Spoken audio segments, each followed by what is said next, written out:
All right, let's dive into this. When we think about the great historical cities of Korea and Japan, there's this one comparison that always comes up. I'm pretty sure you've heard it or maybe even used it yourself. Right? We're always told that Tokyo is like Seoul, the huge, bustling modern capital, and that the ancient, beautiful former capital of Kyoto, well, that's just like Korea's Gyeongju, the old heart of the Silla Kingdom. And on the surface, it kind of makes sense. It feels right. But what if that tidy little comparison we all use is, well, just fundamentally wrong? What if it's built on a complete misunderstanding of what these cities actually are and what they represent in the grand story of their nations? So let's look at the evidence. Because once you start digging just a little bit beneath the surface, that neat and tidy analogy, yeah, it really starts to fall apart. I mean, just take a look at their official status. Kyoto isn't just another city.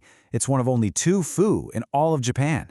That's a special designation that screams historical and political importance.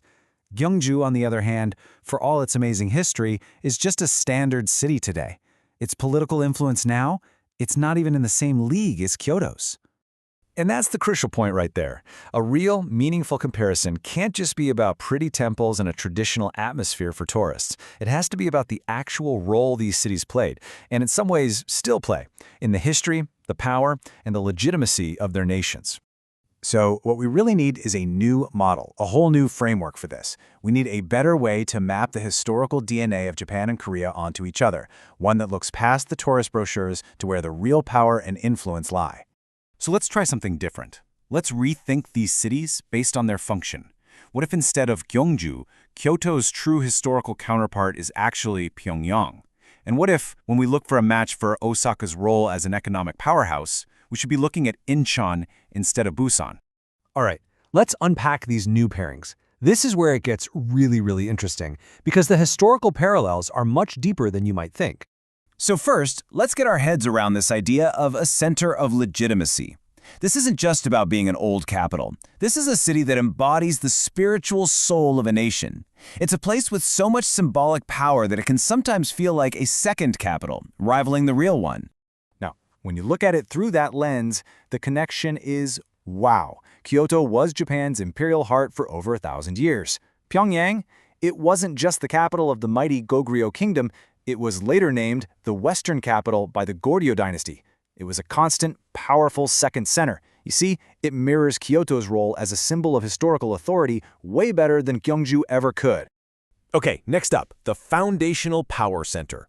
Think of this as the city that was like the cradle for a new kingdom, or the home base for a leader who unified the whole country. These places are almost always tied to commerce and the sea. And again, look at this matchup. Osaka wasn't just a port, it was the power base for Toyotomi Hideyoshi, the great unifier of Japan. And Incheon, it wasn't just a harbor for Seoul, it was the birthplace of the ancient Baekje kingdom. It has incredibly deep roots as a power center all on its own. They are both these independent, foundational economic engines. So once we put all these new pieces in their proper places, we can start to draw a completely different map, a new historical map that shows the connections in a much more accurate light. And boom, here it is, the whole thing laid out. Tokyo matches with Seoul, the big modern capitals. Kyoto matches with Pyongyang, the historical spiritual centers of legitimacy. Osaka matches with Incheon, the foundational economic hubs.